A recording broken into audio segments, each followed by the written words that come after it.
bienvenidos al episodio número 6. Número 6. Ya perdí la Warming cuenta, me Bars. tocó acordarme que íbamos en el 6. Ven, ahí vamos. Que desafortunadamente todavía no tenemos endorsement de Liquid Death y todavía las tenemos que comparar. Pero ya estamos cerca del endorsement. Sí, solo nos falta preguntarle a alguien, ¿no? Que el director de la compañía Exacto. nos vea. A lo mejor es latino y guitarrista. Exacto. Bueno, bienvenidos al nuevo episodio de Warming Bars. Gracias, como siempre, a toda la gente que ha estado mandándonos preguntas, comentarios, Instagram, que nos sigan por Instagram, que compartan. Como siempre, les recordamos que estamos tratando de crear como una comunidad interactiva entre guitarristas latinos donde hablemos de todo, ¿no? De cosas personales, de cosas de técnicas, de cosas de gear, de todo un poco, ¿no? De todo un poquito. Estamos de verdad muy agradecidos. Recibimos todos los comentarios, todas las preguntas, lo leemos todo. Estamos constantemente comunicándonos y hablando al respecto. Entonces, de verdad muy agradecidos. Gracias por ver todos los capítulos y por dejarnos sus pensamientos. Buenísimo. No, y chévere también ver amigos nuestros aquí de Miami que están viendo los capítulos y compartiendo. Sí. Ahí Diego compartió, sí, Hugo Fuguet también lo vi que escribió. Hugo, tremendo guitarrista. Entonces, bueno, teníamos un tema para hoy de un par de preguntas.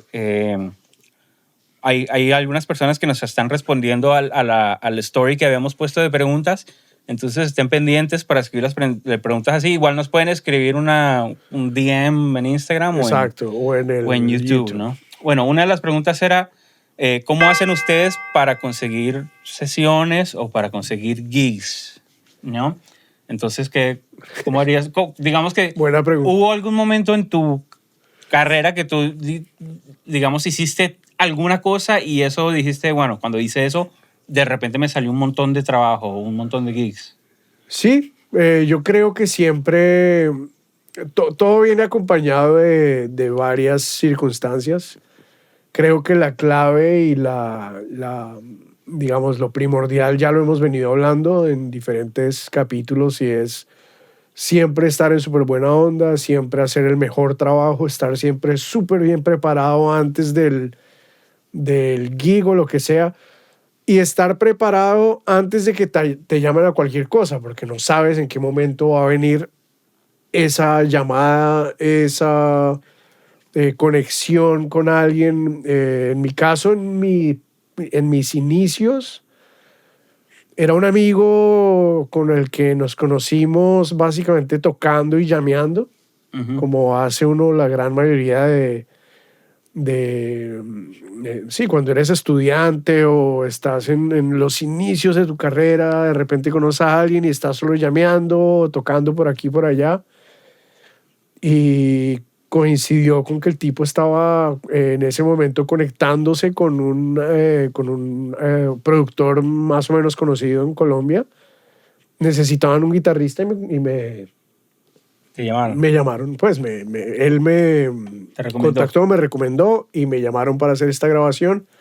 Y desde ahí prácticamente que no paré. Y fue muy loco porque coincidió en esta sesión, era una sesión para un artista en esa época más o menos reconocida. Y los músicos en general, todos eran sesionistas ya formados, que ya estaban trabajando bastante. El Papa Pastor, bueno, todos los vientos, era Ramón Benítez, Batanga, bueno, muchos músicos de Colombia, algunos cubanos y colombianos. Y Roberto Cuao, músicos de sesión en Colombia en esa época. Y yo llego, digamos, como el novato, estaba bien chiquito, tendría mis 18 años, 19 años. Y nada, me empecé a meter, les caí bien, era el joven, ¿no? En esa época era el que a todos en algún momento nos pasó. Sí. Que llegar todos en algún momento fuimos jóvenes. Fuimos jóvenes, sí, exacto. y llegar ahí era el muchachito, ¿no? Y que toca chévere el pelado, chévere, ¿no? chiquito. Claro, y entonces ahí como que eso te mete en esa onda, desde ahí no paré. Y la otra, digamos, creo que se parte en dos partes de mi carrera, obviamente. La segunda parte importante para mí fue el venirme para Estados Unidos. y hace ya casi 13 años. Y, y encontrarme pues con estas nuevas, ¿cómo se diría? Como situaciones, nuevas, ¿cuál es la palabra? Challenge, que siempre la digo en inglés, menos mal. Como estas nuevas desafíos que te encuentras, ¿no? Cuando comienzas, porque era prácticamente comenzar de ceros. En esa segunda parte, digamos que ya es a otro nivel, porque yo ya tengo una experiencia, yo ya tengo que mostrar, ya tengo algo para llegar y acercarme, por ejemplo, a gente como Camilo, que fue uno de los primeros, digamos, músicos acá que yo contacté, y decirle, mira, hermano, si necesitas alguien que te supla para alguna cosa, este es mi trabajo, ¿no? Ya tienes algo que mostrar. Es diferente, es como a otro nivel, por así decirlo. Ya llegas con algo que tienes para mostrar. Siempre con la buena onda, porque saber que hay alguien que ya tiene un recorrido, en ese momento Camilo ya estaba avanzado en su recorrido y era como llegar a, hermano, mira, si tú necesitas a alguien que te haga las suplencias, yo soy el indicado, y meterte y decir como que caerle bien o tratar de que él tenga la onda de, ok, muéstrame y de repente te pueda recomendar. Y lo mismo con productores, con otro tipo de músicos, si necesitas, si no sé qué, se le ameniza los 15 años de la niña, se le toca no, estar siempre para las que fuera, que yo sabía que a poco se iba a surgir, y con la actitud de meterle duro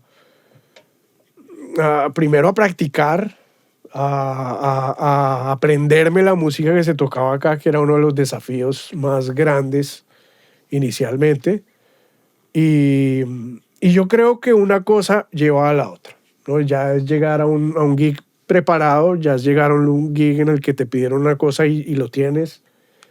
Y eso lleva a que, hey, sí, porque es el tipo, los espacios este es el siempre se tipo. van abriendo, ¿no? Hay Los gente que espacios. de repente está haciendo los gigs y ellos se mueven a hacer otra cosa. Lo que hemos dicho Paran de desde el hacer música principio. o se mudan Exacto. o se dedican más al estudio, entonces se abre un espacio para... Exacto. O simplemente no todo el mundo, como decíamos desde el principio, puede hacer todos los gigs, Claro, ¿no? Y exacto. siempre hay alguien que está, una llamada, está ocupado, llaman al otro, está ocupado, llaman al otro.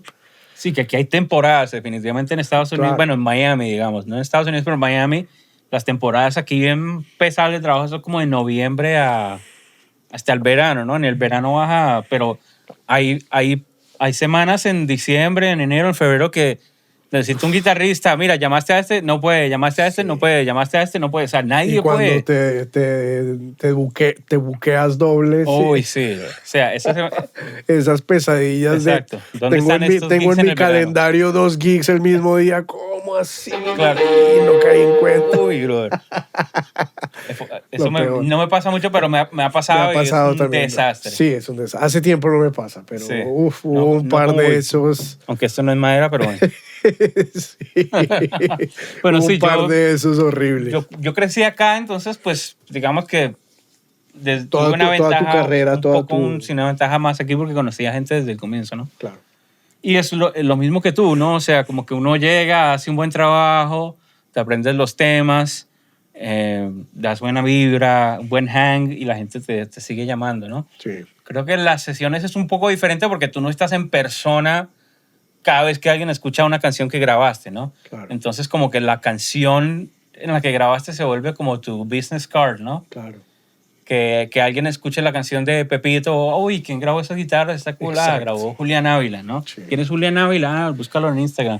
Se vuelve más como, esa es como la forma en Sí. que Que uno riega la voz. finalmente está más bueno porque es lo que tu trabajo está hablando por ti, ¿no? Más que cualquier cosa. Claro, Eso está bien. que uno puede ser o sea, por ejemplo, Servant Guinea, el tipo que mezcla toda la música de Max Martin, Ok. de Katy Perry, toda esa gente, o sea, Oh. el tipo, hay como 3 fotos de él en el internet no hay ni un video de él, nadie sabe, o sea, todo el mundo, yo creo que usa este plugin, yo creo que usa este plugin. Imagínate. Entonces, claro, un tipo que no tiene que ser para nada público y su trabajo Su habla trabajo por habla él. por sí mismo. Entonces es diferente por las sesiones. Yo diría que la gente que está tratando de buscar crecer un poco más, digamos, en el estudio, yo sé que depende mucho también, de repente menos ahora por lo del internet, pero en algún momento dependía bastante de la ciudad donde estás, ¿no? Pero creo que de repente para la gente que está viéndonos desde, no sé, en algún país en Latinoamérica, buscar en su ciudad quién está haciendo lo que ustedes quisieran estar haciendo y de repente tratar de formar una relación de amigable con ellos, ¿no? A mí siempre me molesta, o sea, yo no creo que es una buena idea llegar a alguien y decirle, hey, llámame para una sesión. O sea, eso siempre es, o sea, porque te voy a llamar a ti si conozco 4 amigos que lo pueden hacer y quién eres tú, ¿sabes? Claro. Entonces, es siempre como que formar una amistad con alguien, ¿no? Sí, para que no sea dame, que eso a veces aburre, ¿no? Sí. Y entonces, bueno, Por otro lado, también, si eso que tú quieres proyectar o hacer o trabajar en un futuro no está pasando en tu ciudad o en tu país o en donde sea que lo hagas, entonces hazlo tú. ¿Entendés? Es que crearlo, sí. crearlo. Yo creo que no quería entrar mucho en el tema de lo que pasa hoy con la música hoy en día y todo, pero creo que uno de los grandes déficits o problemas que tenemos y algo que le falta al mundo hoy en día es precisamente creadores de verdad. Y estamos en un mundo en el que se habla de creadores de contenido y de creadores, pero de creadores no hay nada. Es una repetición de repetidera. Claro. Una imitación, imitar el trend, pero nadie está realmente creando. Sí. Entonces, yo pienso que eso es lo que necesitamos. Gente joven o vieja o todo tipo de gente haciendo su propia onda, ¿no? Y que se vuelva, no sé, hace unos años salieron estos Dirty Loops con sus covers y su cosa de eso, pero eran diferentes los arreglos y tenían una onda y entonces se creó un trend, ¿no? Entonces todo el mundo quiere hacer los videos más o menos en esa onda. Sí, Entonces sí. después sale Snarky Puppy haciendo estos videos así, con la gente ahí, con los headphones y todo. Entonces todo el mundo lo va a hacer también. Chévere.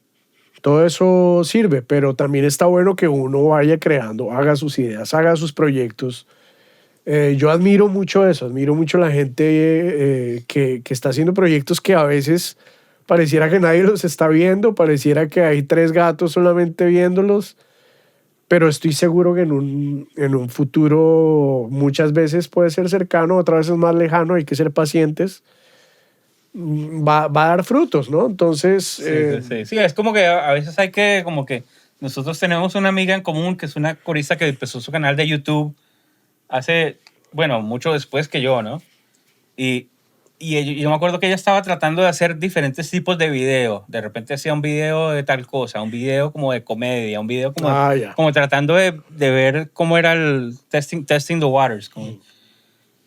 Y pasó bastante tiempo así y los videos los hacía con súper buena calidad. Sí. Súper buena calidad y algunos videos no recibían muchos views, algunos más o menos.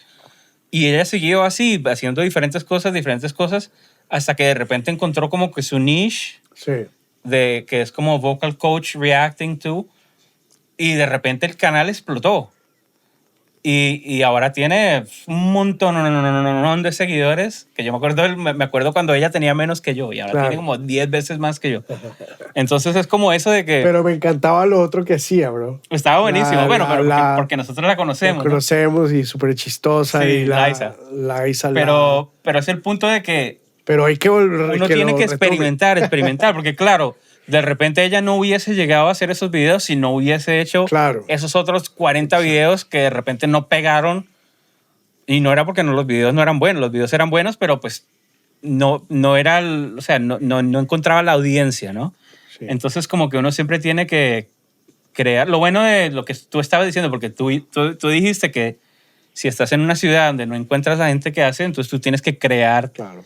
Porque esa es una un buen approach, ¿no? Porque otro approach es mudarte a otra ciudad donde esté pasando cosas, pero en cada ciudad, o sea, por más que no haya gente que tenga un estudio, que no haya sesionistas, hay gente que quiere hacer música. Siempre va a haber gente que quiere hacer música. Y dar hasta donde dé. O sea, Claro. dele y dele hasta donde llegue. Si ya no dio más, necesitas dar otro paso, dalo. Pero creo que no se puede uno, y lo digo con conocimiento de causa. Yo siento que a mí me pasó lo que estoy diciendo que no debemos hacer. Me pasó, y es que se empieza uno a deprimir. Siente uno, no sé, yo tenía tantos sueños, ¿no? Me imaginé tocando con músicos de ciertas categorías y de cierto nivel, y yo sentía de ciertos estilos de música, y lo que tocábamos era lo mismo, súper latino, y yo no era en ese momento ese músico de tocar solo vallenatos o solo Claro, esa claro. cosa, ¿no? Y si usted es esa clase de músico, súper bien. No es nada en contra de los estilos, ni mucho menos.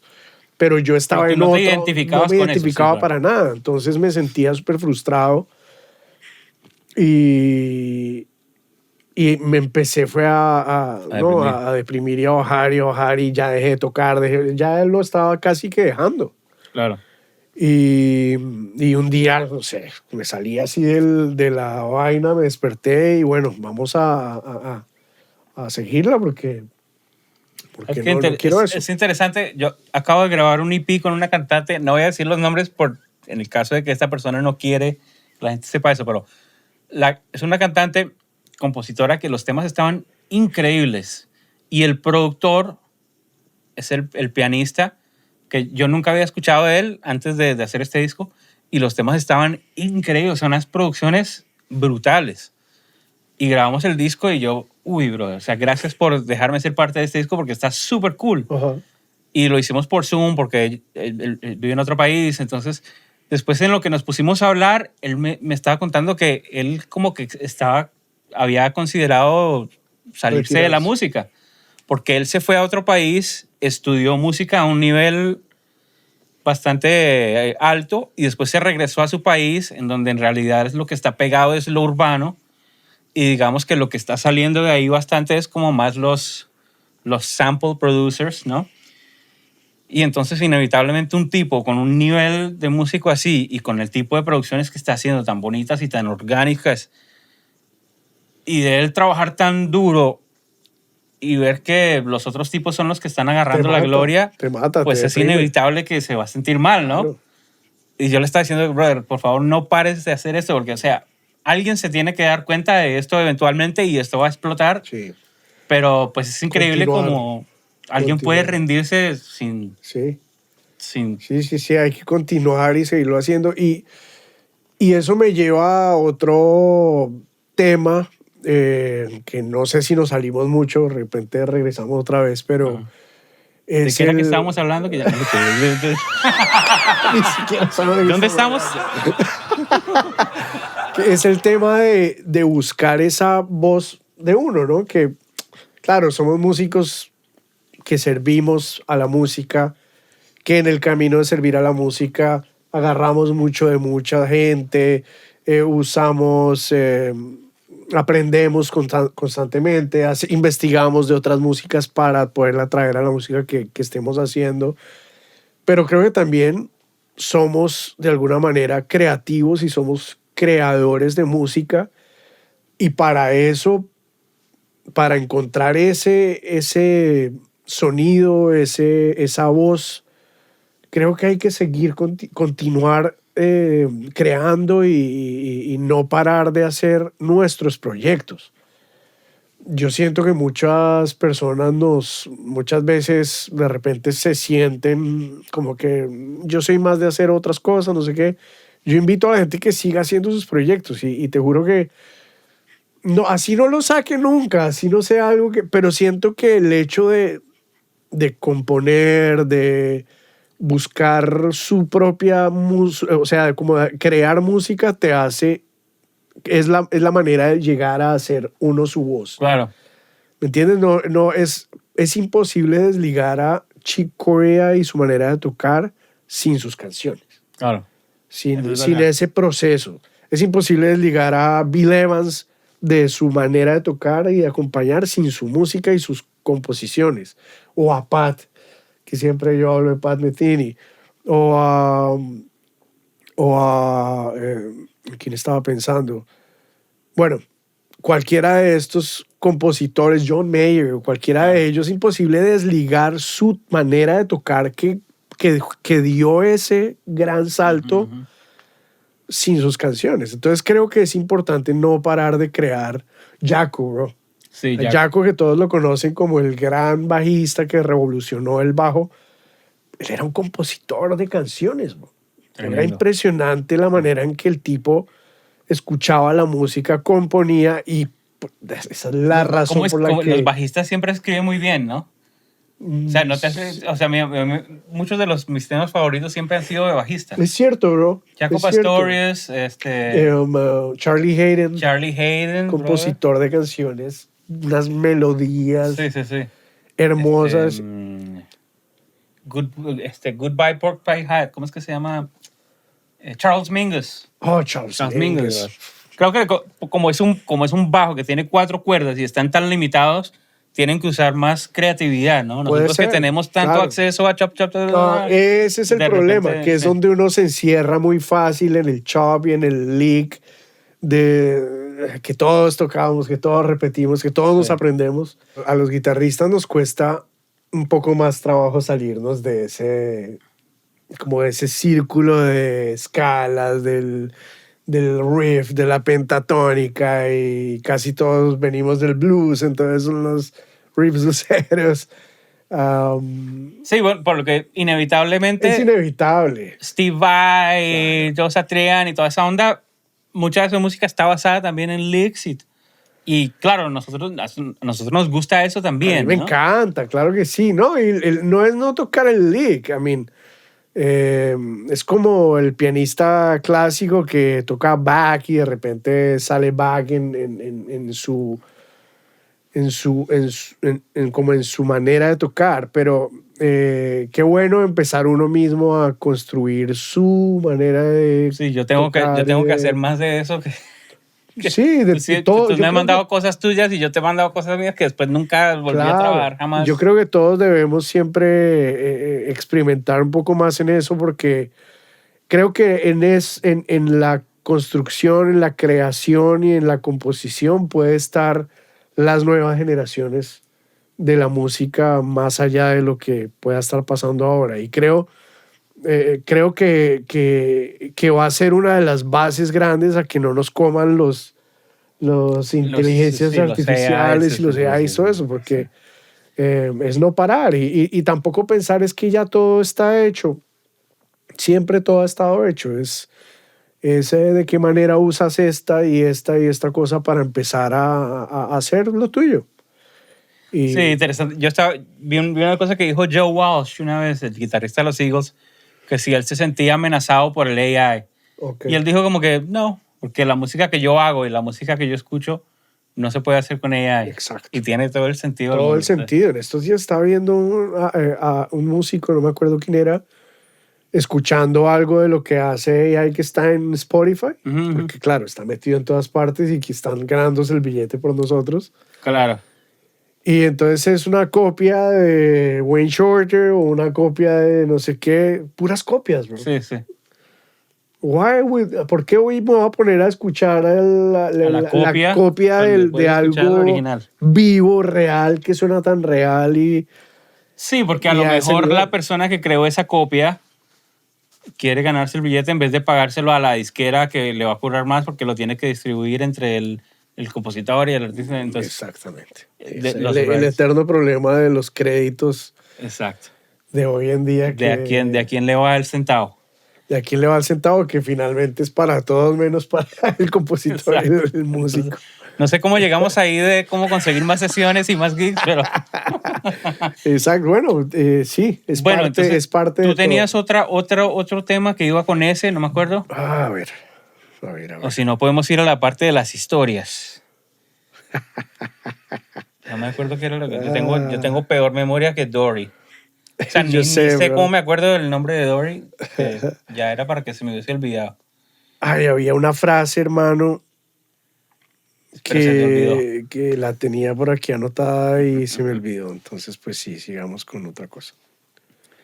Bueno, entonces la otra parte era, quería que me contaras algunas de tus historias más vergonzosas en algún show o en el escenario o en un ensayo o alguna cosa que te acuerdes. Bueno, la primera que se me viene a la cabeza es, de hecho, es una historia muy conocida en el bajo mundo en Colombia, en Bogotá, por mis amigos y me la montaron eternamente y me lo merezco. Fue muy chistoso, brother, porque estamos en un tipo estadio, ¿no? Este es un parque gigante que se llama el Simón Bolívar en Bogotá, los que lo Claro, conocen. más o menos me acuerdo de ese parquecito. Es un parque enorme y empezaron a hacer los conciertos ahí, bueno, duraron un montón de años, no sé si los hacen todavía, imagino que sí. Conciertos gigantes, ¿no? Gratis, 80.000, 100.000 personas ahí en un eventos gigantes. Y estábamos tocando con Santiago y hay una canción de Santiago que tiene un riff así súper particular, que era, brother, yo tocaba ese riff Y todo el mundo y empezaba... se enloqueció, pero eran las dos primeras notas. Era una escala. Tocaba esa vaina.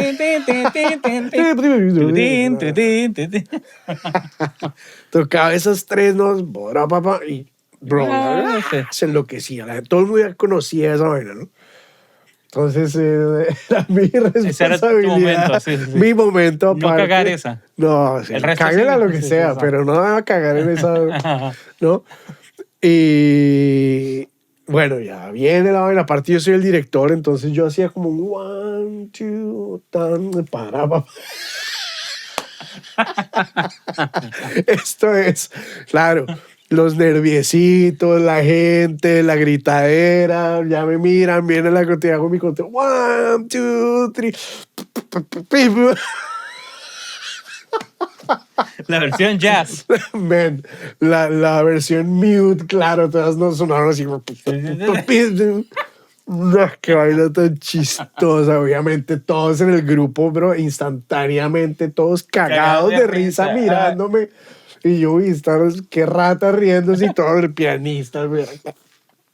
No, man. Esas historias son lo mejor, bro. Increíble, man. Yo siempre digo que nadie Pasa nunca se hasta en las acuerda. mejores familias. Uno nunca se acuerda, y te acuerdas esa vez que tocamos súper bien en el 85. Hiciste, no, a él le importa, le importa. Uno siempre se acuerda de eso cuando pasa algo así terrible, güey.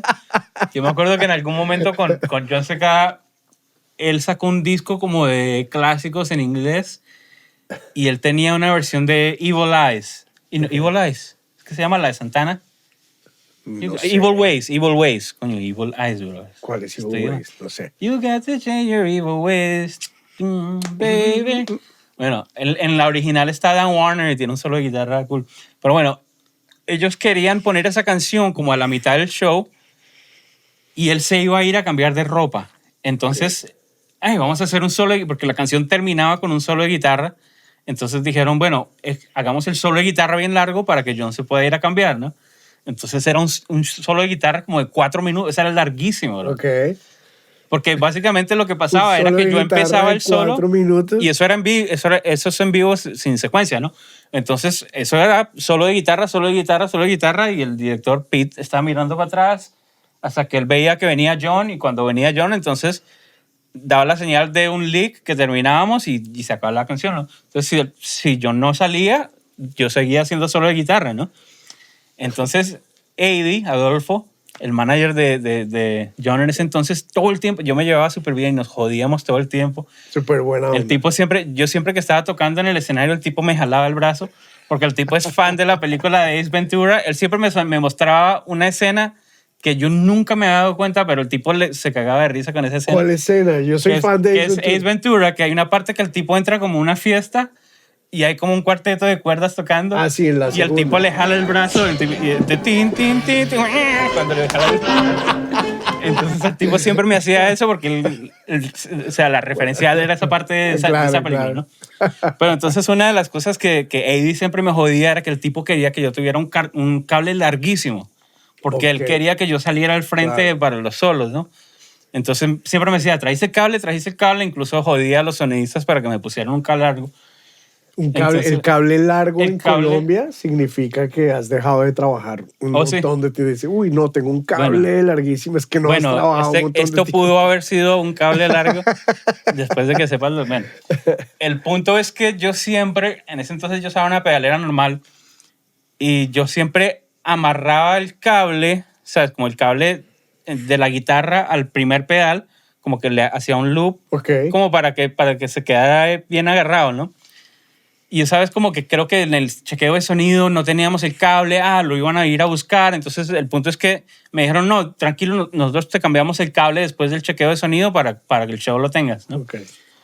Y entonces yo, ok. Entonces efectivamente después nosotros nos fuimos a comer y vinieron, trajeron un cable de 50 pies, whatever, pero lo conectaron así normal, ¿no? Y yo no caí en cuenta y estábamos, you gotta change your evil ways, baby, na, na, na, na", y John se fue. Y yo salgo así, brother, pero corriendo como un dinosaurio que está persiguiendo a un venado. Y salí corriendo, bro, y se desconectó la guitarra. Y yo estaba ya al frente, bro, y entonces, claro, lo primero que digo, ¿sabes? Que uno no le toma Sí, como sí. pues, No, 40 horas darse cuenta.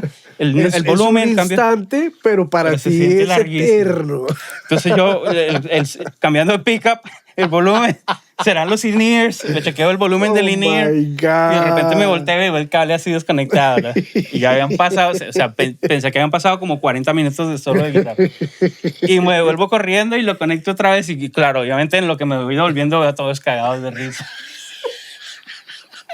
Y para uno recuperarse de eso, imagínate. No, bro. Entonces, bueno, Con toda la... esa estuvo buenísima, bro. Otra que, bueno, no sé si puedo decir quién es, pero una vez estaba tocando en Mar-a-Lago. Échalo al Bueno, con eso agua, ya échalo dije al quién es, agua. ¿no? Estaba cierto político. Estábamos tocando para cierto político. Uy, ese hay montones de casos. Y el líder de la banda se fue con los Sultans, ¿no? El líder de la banda va y le pregunta a este hombre qué canción le gustaría escuchar, ¿no? Y el tipo Me lo dice, contaron, esa historia me la contaron. el tipo dice que Elvis Presley, ¿no? Can't Help Falling in Love. Entonces estamos tocando Can't Help Falling in Love para esta persona. Entonces el director me dice, solo de guitarra, ve hacia él y le haces el solo de guitarra. Y yo como que, Oh my yo me volteo como que no lo veo, ¿no? Como que, y el tipo me hace así, se está acabando el verso y viene el solo de guitarra, el tipo me hace así y yo me volteo como que no lo estoy viendo porque yo no quería ir a hacerle solo a esta persona, ¿no? Y entonces el tipo, dale, ¿Pero dale, por dale, qué, dale. Milo? No entiendo. Y entonces el tipo se me para al frente y me dice así, ya era, o sea, hasta esta persona se había dado cuenta que le estaba diciendo que sal. Sí. Y entonces yo voy así hacia adelante, entonces claro, había como un stage, entonces me tocaba bajarme del stage haciendo el solo e ir hacia él. Y yo no podía mirarlo a los ojos, bro. ¡Qué momento tan horrible! No sé por qué no pude mirarlo a los ojos, bro. Y entonces estoy haciendo el solo de guitarra así como, Oh my como God. no sé, a un metro. Y yo mirando así la guitarra, y yo como que, fuck. O sea, no tengo ni idea qué toqué. Y de repente así, termino el solo y miro hacia arriba y él como que me estaba mirando y como que miro para otro lado y yo como que miro para otro, o sea, una vaina rarísima. Uy, qué incómodo. Y después me subo al stage y James McCoy, el bajista, me dice, that was the weirdest guitar solo ever. Ese fue el solo de guitarra más extraño del mundo. Oh my God. Entonces, sí, bro. No me imagino a James McCoy tocando Wow, para ese bro. personaje que no lo quiere mucho. Bueno, digamos que es una persona que mucha gente quiere James y es mucha seguidor gente... de Sí, Whammy Bars. James es un bajista, un gran amigo bajista. nuestro americano que habla español. Habla español muy bien, Súper pero buen es bajista. súper gringo. Y súper buen Buena músico, onda. cantante, toda la onda. Entonces, bueno, esa fue para el Bueno, history. me ¿Tienes alguna estaba otra? acordando de una historia que no es así como de tocando en stage, pero fue bien loco porque yo fui a tocar al NAM para una cosa de bajistas, o sea, era un evento al mismo tiempo del NAM, ¿no? Que hacen ahí que se llama el Bass, ¿cómo es que se llama? Bass Batch o algo así. Ah, ok. Y entonces, Bass Bash. Bass Sí, yo me Bash. acuerdo de eso. Y entonces fui con el tipo, era un bajista de un árabe por allá de una isla de esas del Middle East. Ujú. Él vio un video mío y... Tal Iván. Y bueno, y fui con él. Pero el resto de la banda eran los mismos que habían grabado, excepto yo. Ah, ok. Y el baterista también, un baterista de Los Ángeles. Todos músicos de Los Ángeles o de New York, Bob Franceschini. Ah, qué cool. Bueno, un bandonón.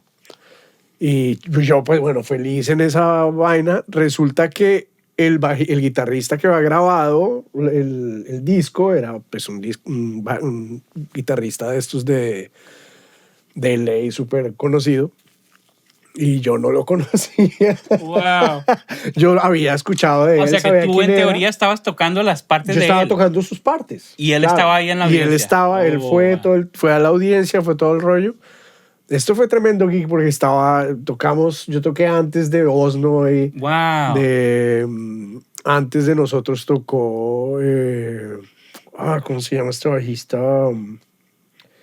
Así grandes ligas tipo Victor Wooden. Marcus Miller. Marcus Miller Wow. tocó una bandota, súper chévere ese gig, muy bacano. Y entonces estamos todos ahí reunidos hablando, no sé qué, y me dice, mira, y ahí está Dean. Dean Brown. Dean Brown. Y te presento a Dean y yo, mucho gusto. Mucho gusto. Y como que ¿Qué lo haces tú? ignoré.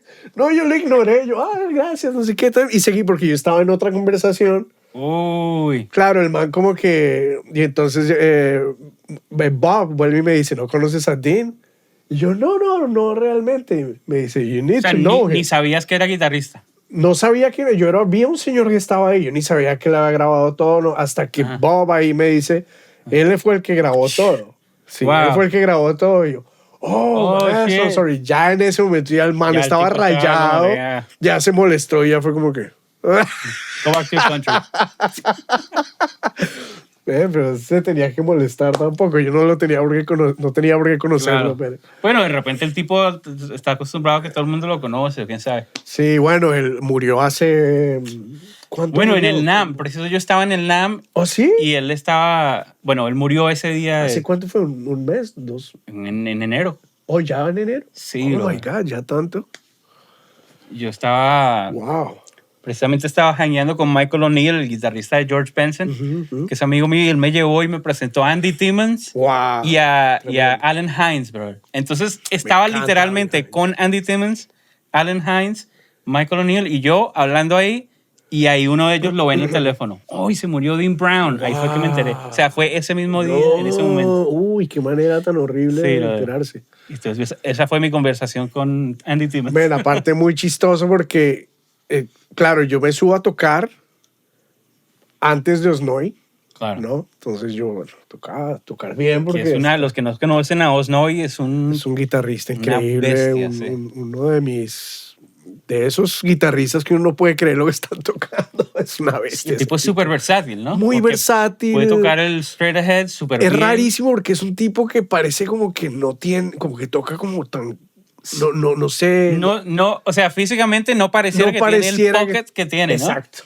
Qué locura. Pero y la forma de tocar, o sea, la forma en que pone Su la técnica mano, rarísima, toca pero- bajísimo, pero lo que todo suena... on point. Sí. Y bueno, yo sabía que estaba tocando antes que él. Ya me lo había encontrado, ya lo había saludado en el backstage. Y entonces Cool. estoy yo ahí, no sé qué. Bro, un amp. Pero una porquería de amplificador. Uy. El peor de los peores que me han puesto en años. Ujú. Sonaba una porquería. Yo, no puede ser que esto suene así. ¿No te acuerdas qué era? No, era tal vez un Deluxe o algo así, Sí, un pero Fender, claro, pero abusado, estaba abusado, destruido. estaba destruido. No era el amp como tal, pero ese estaba Que destruido. esos amps de backline uno nunca sabe si Bro, lleva pero el 14 peor horas de prendido todos, en el sol. Toqué yo mi gig, bueno, me sentí horrible porque incomodísimo todo, no sé qué trata. Pero bueno, igual me la sodé, me bajé y me quedé viendo Y te a dijeron, bro, el Osnoy. tremendo sonido, ven, increíble. No, buenísimo. pues para que bolas que después se baja Osnoy y apenas se va, le digo, hey, good man, good playing. Me dice, ese amp, bro, Una qué mierda. porquería. Y yo, ¿Y cómo sonó él? menos mal. Sonó bien. Snowy tocó increíble, bro. Wow, Ese tipo toca bien y suena bien como sea. Sonó bien. Eso es a mí una vez me tocó tocar con un AC-15 que tenían que estaba vuelto mierda también. Y yo sufriendo todo el show y me bajé y hey, brother, uy, qué bien suena ese amp, bro. Ah, sí, ¿no? Yo, Fíjate que estaba escuchando una vez una entrevista de Scott Henderson diciendo, hablando de la importancia de desligar tu mente y tu cerebro de alguna manera del equipo que te ponga, sí, sí, sí. del gear que te Es ponga. muy difícil, ¿eh? Porque, claro, él hablaba de su experiencia viajando por todo el mundo, que no sabes qué gear te van a poner. Claro. Y a veces tiene la oportunidad de viajar con su head, que él sabe que ya va a sonar bien, pero otras veces le toca pedir algo de backline que se asemeje a lo que a él le gusta y muchas veces está malo. Claro. Le han dado palo así con toda que suena mal y no hay manera que suene bien. Y el man dice, man, yo tuve que como que aprender a tratar de no basar mi tocada en eso, Claro. que es muy complicado, porque es que uno como músico depende, o sea, si tú sientes que ya el tono, por eso tocar con una guitarra con las cuerdas malas, con, no sé, cualquier detallito que tú sientas que está como mal, ya de alguna vez empieza la cabeza como que, uy, esto no, y uno empieza, Oh. como que ya no sientes lo mismo, ¿no? A mí me cuesta. No, Yo claro. no he logrado llegar a ese nivel de alta paz interior. espiritualidad. Mucha paz interior. Bueno, el man decía eso, hay que lograrlo. Y de hecho llegó a decir, de hecho él notado que los gigs en los que peor estaba sonando en mi cabeza porque el gear era una porquería, fue donde mejor toqué. Y mi solo salió mejor y no sé qué, Wow. porque él de repente logra voltear toda la película a su favor Wow. y no sé, la manera en que se concentre o lo que hace, o sea, fueron sus palabras, él decía eso. Increíble, Entonces, brother. Qué increíble. ¿quién qué? Sí, y uno nunca sabe cómo la gente está escuchándolo del otro lado, ¿no? Claro, Porque claro, tú estás También. escuchando el gabinete ahí, el speaker en tu oído, claro. pero de repente el sonista dice, bueno, está un poquito saturado, va a subirle aquí, va a Déjame subirle acá. cuál Y sí. afuera suena espectacular y la gente Claro. dice, wow, qué sonidazo.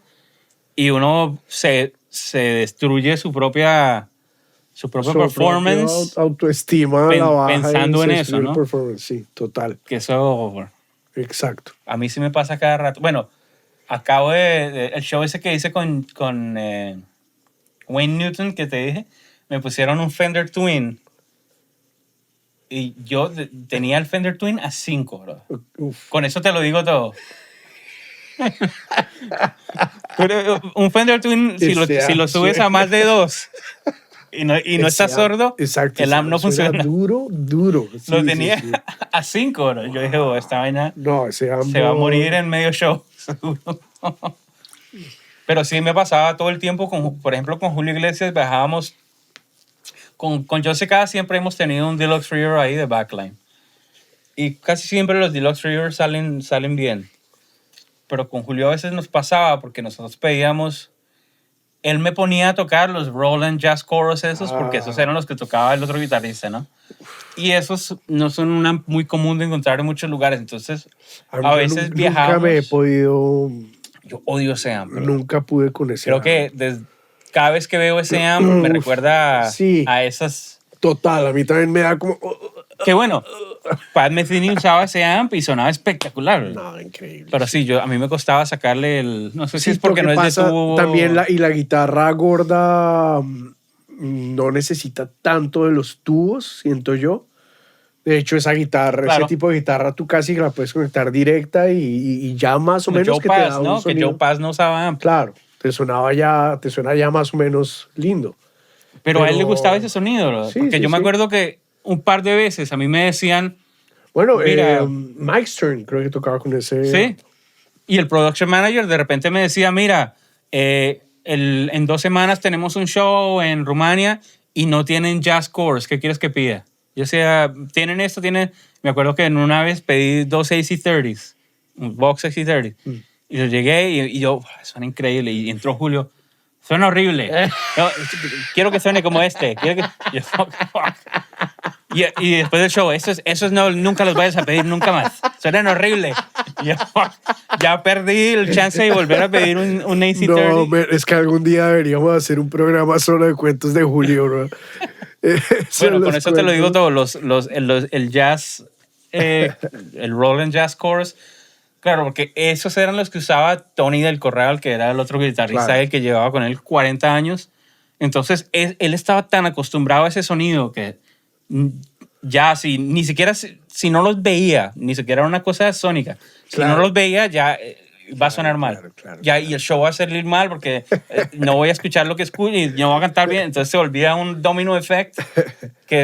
Y sí es un sonido muy particular. Eso sí se le da ese amp total. Y el chorus es bien bonito, ¿no? El chorus es bonito y es un sonido muy particular. Entiendo que básicamente es el pedal del boss chorus, ¿no? Creo que el boss chorus, no sé si el boss chorus viene de ese amp o ese amp pusieron el boss chorus en el amp. Bueno, pues, no sé cuál viene primero, pero sí, alguien es un amp sin tubos, entonces ya de entrada. Claro, pues, solid state es grandísimo, o sea, pesa más que una mala historia, que el remordimiento. Exacto. Es pesadísimo, es grandísimo. Y a nosotros lo que nos pasaba bastante era que, pues, nosotros viajábamos con 5.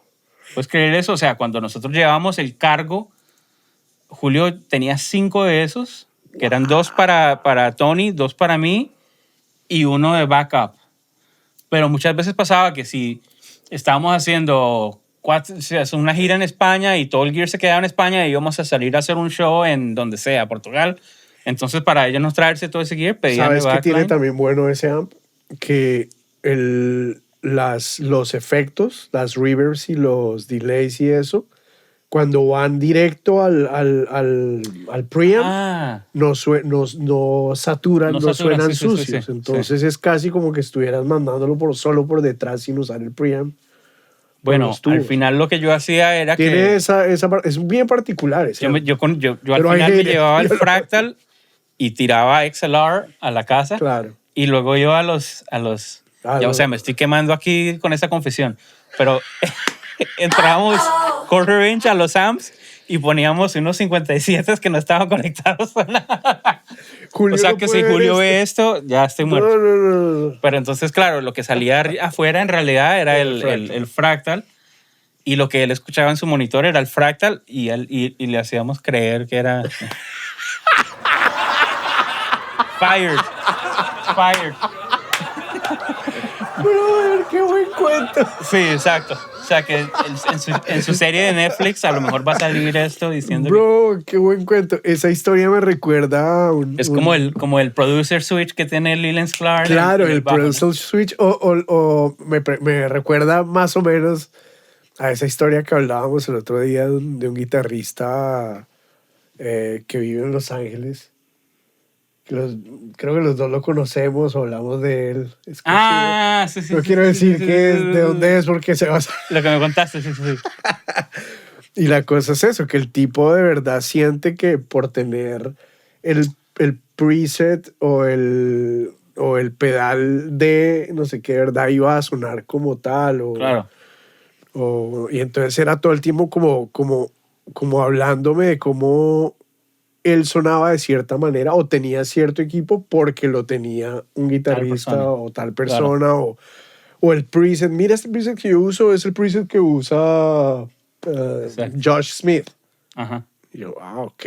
¿Y te gusta a ti? ¿Te suena bien a ti? Yo era como que no claro. lo entendía. Sí, porque muchas veces eso a veces es como un... Creo que en algún momento en un episodio hablamos de los signature guitars, o no me acuerdo si hablamos. No sé. Yo no sé si esta historia la hemos contado, pero... Bueno, yo estaba viendo el podcast ese que tiene Mason de Vertex, que son creo que 3 compañías de pedales. Okay. Y tienen un podcast y un episodio lo dedicaron exclusivamente a sus opiniones sobre signature models. Oh. O sea... ¿Qué te parece a ti un signature model? ¿Es una buena idea? ¿Es una mala idea? Entonces, o sea, me imagino que tú tienes que haber probado una guitarra signature de alguien y entonces es terrible. Sí, generalmente son copias baratas de lo que realmente se usa, ¿no? Claro. Que bueno, por ejemplo, Gibson tiene, digamos, el production line de Slash. Y luego tienen el Epiphone Line de Slash y luego tienen el Custom Shop. Que en igual realidad, sigue estando lejos de ser completamente lo que Slash sí, sería. ya a las que salen que cuestan $16,000, Exacto. eso sí les creo, ¿no? Pero el punto es Sí, que de repente, probablemente. digamos que se pareciera la Epiphone, que puede que maybe se parezca, pero al fin y al cabo, tú estás comprando algo de otra persona que toca diferente, que usa otro pick diferente, que tiene otro touch diferente, Exactamente. y no significa que vas a sonar, no, o sea, ni siquiera que vas a sonar como esa persona, pero que no significa que te va a funcionar a ti, ¿no? Todo depende de tu experiencia personal con los instrumentos y cómo, o con los gear, con lo como sea que lo que tú logres sacar de ellos, lo que tú como en tu cabeza, en tus dedos, en tu manera de tocar. Hay gente que toca muy suave, hay gente que toca duro. Claro, el touch tiene mucho que ver ahí. Tiene muchísimo Y que bueno, ver. hablando de gear, entonces, ya para cerrar, cuéntanos del pedal del día de hoy. Este es el pedal del día, que es básicamente un clon, que es, bueno, es Que el clon, para los que no conocen, es un pedal que en algún tiempo se hizo. Bueno, ya ahora el tipo que los hacía en esa época los está haciendo otra vez. Creo que bajo otra compañía, Ah, pero no sabía. sí. Que Ah, ahora súper.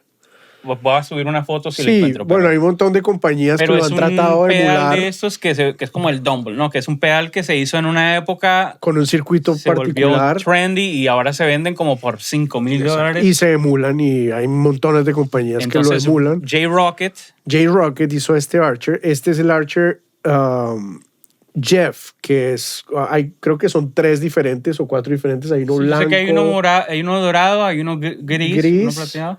y plateado, y uno blanco. Creo que sí. Y bueno, este que es doradito. Bueno, ese está cool. Y suena muy bien. Es sobre todo lo que siento es que de repente no tiene tanto como el low, como low end, pero te pegas, entra súper bien en las mezclas. Sí, sí. Siempre que toca uno como sobre todo, no sé. Sí, en general ese es como un low gain. Sí, es un low gain, y si distorsionas y te vas a lo máximo que da de high gain, que no es tanto, igual siento que pega súper bien, entra súper bien siempre como en el mid, Sí, low mid o to low mid, gain. exacto. Sí, yo tuve el chance de probar este contra estoy casi seguro de que fue el Archer, contra un clon real. Incluso tengo un video en el canal mío cuando los tenía los dos. Y eran bastante parecidos. Que o sea, vayan casi al idénticos. canal de Milo y Bueno, lo ahí chequean, lo por subimos, favor. sí. Sí, era verdad. No me acuerdo si era ese, pero creo que sí. Pero bueno, gracias a todos de nuevo por ver el episodio. Suscríbanse, déjennos sus comentarios, sus preguntas, sus insultos, Exacto. de todo. Si le gusta, compártaselo a sus amigos, cuéntele si le parece que si le ha... Exacto. Cuéntenos sus historias vergonzosas. Como Sí. Cuéntenos y seguro vamos a hablar, a hablar un poco, contarlas también. Entonces, nada, Whammy Bars, Julián Ávila, Camilo Velandia. Camilo Velandia. Nos vemos en el próximo episodio.